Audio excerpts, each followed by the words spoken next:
Hi, and welcome to SF Live. I'm your host, Christina Marie Flores.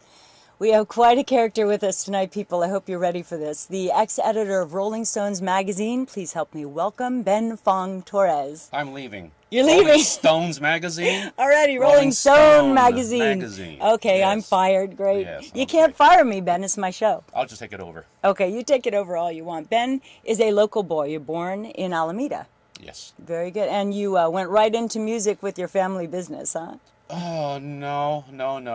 I did listen to the radio, though, because it was so boring growing up doing chores at the various restaurants my father and my mom had in Oakland, Chinatown. And then my father traveled to different cities and took my brother, Barry, with him for one of them in Reno, and then me to the other one in the late 50s in Texas. And then back to the Bay Area to Hayward for another restaurant right during my high school, college years. So there was a lot of boredom, a lot of tedium, relieved by listening to the radio, baseball games, top 40 and pop music, and reading, and that's how I began. What was the first album that you can remember? I can't. You can't. Think back, way back. Probably some corny Broadway musical album, maybe West Side Story. But in the rock era, I recall having the Animals album right away. And, of course, all the Beatles and stuff like that, Beach Boys. But there was really no purpose to albums for a long time. When rock and roll began, it was pretty much all 45s, singles. And why would someone want to spend $2.98 for an album when you could buy a single for about, back then, maybe between 69 and 79 cents? I remember those with those little tiny plastic punch things that you had to put in the middle to set it in. It was hard work. It was a lot of work back then, kids. How did we do that? I don't remember. Yes. And it always had the flip side. Now, has the flip side ever become a bigger song than the actual song? Has that ever happened that you know of? Sometimes the original release doesn't become a hit, and the DJ pops over to the other side. Quite often they're totally different tempos, and so a DJ may say, hey, no, enough of this ballad. I think I'd rather have the hoppin' tune. And they play it once, and then the phone calls come in, and the record label learns about it, and that becomes the A side. Can't name any particular examples, but it's happened many times in the record business. Now, when you're growing up listening to your music, were your parents into the music you liked, or were the parents like, turn it down, turn it down? My parents weren't even into us. Oh, okay. So, no. Ben, I'm feeling sorry I there. kid. No. They found us very useful. Oh, nice. And adorable. Of course, still are. No. We listen to the music the way all American kids listen to music, in secret. Usually with a little transistor radio and a little headphone. The Realistic radio? Under the pillow. Yeah, Realistic was a brand of radios. And so, no, we did not share the music with them. And we did not try to explain to them who the Beatles were or Elvis Presley or any of that stuff. It was just what we did. It was a different world.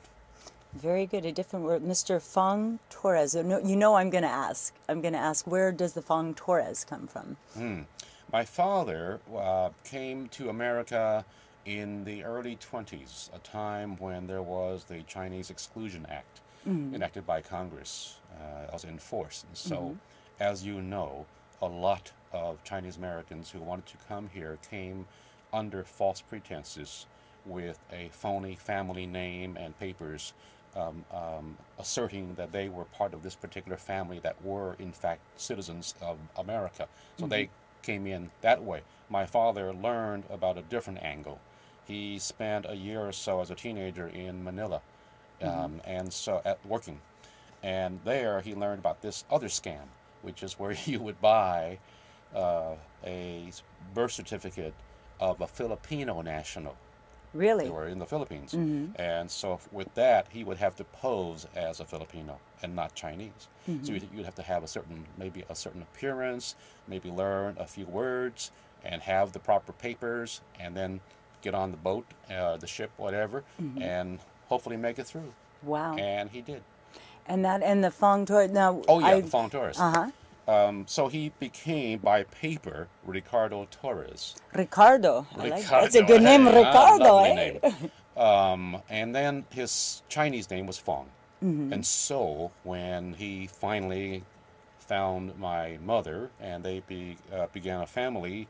When the first child came along, Sister Sarah, a family friend at the hospital said, "Hey, dude, you know, the name thing here, you got to sign a certificate, and you can't be a Fong because your legal name in America is Torres, but you really don't want to be Torres because your name is Fong.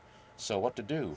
And so I could have been Ben X at this moment. Ben X. But that would have been good if you were a rap star. they said use both, then you're covered. And then by serendipity, whatever, they chose Fong before Torres, and voila, as they say in Manila. Now you're bringing French into it now. Oh, well, I'm very the confused. French district of Manila. Lovely. Yes. And that is to a lot of people don't understand that in San Francisco that Asian families could not purchase real estate for the longest Yeah, time that's until the right. Housing Act came to be. So Yeah. a lot of people were trying to find ways around that to actually become homeowners Right. in that area. That's right. So then you went to State College. City. No, you went SF to State, SF State. San Francisco Yes. State, now university. Yes, it was just a college back then. Yeah. And did you know then that you wanted to get into music reporting? No, I thought I wanted to get into either radio or reporting in general. I grew up enjoying the works of Herb Caen in the Chronicle and Bill Fizet, who was kind of his counterpart in Oakland. And so I thought I'd love to one day write features for a paper or have a column. And so I thought I would be going off to like Fresno or Modesto to learn the craft. I also fantasized about being on the radio on some level, just because I loved music and the DJs. And at that time, there were no role models. There was nobody out there. Who in was newspapers. out then? Nobody. Nobody. Okay. Nobody. Who was in KFRC? Wasn't that someone big on? No, I guess. The only Chinese performer I knew in rock and roll was Brenda Lee, and I wasn't even that sure about her. Okay. Turns out she wasn't, of course.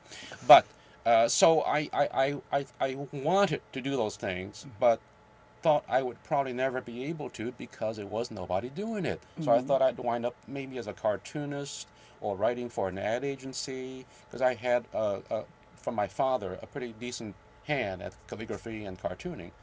And I loved to write and was already doing all kinds of parody songs and short stories and Mad Magazine inspired humor. Oh, wasn't Mad Magazine wonderful? I love Yes, Mad it was. Magazine. The little fold it and make it into a picture on the back page. Yeah. So I did stuff like that for the high school newspaper, and so I was aiming toward those areas, and I just was so lucky to be in San Francisco in the 60s at SF State, where the doors were open and the minds were even more open, especially as we got into the mid-60s. Oh, yeah. And so for them, it was nothing that you were Asian and wanted to write for the school paper. Well, come on in. Here's an assignment. Get to work, you know. And at the radio station, again, was just auditioning for these shows, and if you were good enough, you got a show. And so I did. And so that's pretty much what catapulted me to my mediocre career. Your mediocre career, hardly. So you started writing. You wrote for the Rolling Stone in '68 was your first story. Do you remember what your first? Of course you do. Sure. What was your first story about? It was an odd little story, which is why they liked it. Because then they didn't know about it, and what it was a roommate told me that, and my roommate was a road manager for Albert Grossman, who was the super manager of Dylan and Peter, Paul and Mary and Jimi Hendrix and all kinds of people. So he told me that he had the word that there was a blues band from Chicago who were playing a free concert near us. We were on Sacramento Street near Divisadero. He said they're playing this thing to promote a movie about the Haight-Ashbury produced by Dick Clark. It didn't take me too long to figure out that is odd. That is wild stuff. Oh no, I just saw little Johnny Carson Mr. pop American out there. Bandstand would be coming to do a movie about hippies. What could be weirder? So Yeah, I called Rolling Stone because the magazine had been out only a couple of issues. So I called and said, "Hey, do you know about this? And if you'd like to, I'll write up a little story." And they said, "Yeah, we didn't know about it. That sounds kind of weird." And they did a Johnny Carson. Well, that is weird stuff, Ben. So.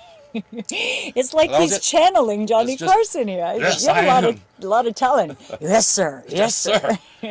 So that was it. Just a short, what would now be known as a random note. Okay. Do you get paid for it? Yeah. Well, how much you get? $1,000. Well, I'm very good. No. That's in the movies only. No, probably $10, between $5 and $10, and off we went. and I wind up, you know, all the weird things in life, doing a page one story on Dick Clark years later, and then years later singing on his show, on a show of his called Your Big Break. Ah, In that's so. which, Do you remember what did you sing? What did you well, the Your Big Break was people, idiots, who thought they sounded like a celebrity performer, sing? Okay. dressing up as them, Okay. doing a song by them in their voices, and then competing for a humongous $25,000 grand prize. Wow. Yeah. Okay. So I was drafted from an audition at the Mint on Market Street as Bob Dylan. I offered Elvis, but I think they looked at me and said, "You can't possibly do Elvis." But Dylan, we don't have one yet. And so Okay. you can carry that off, why, we'll put you on the show.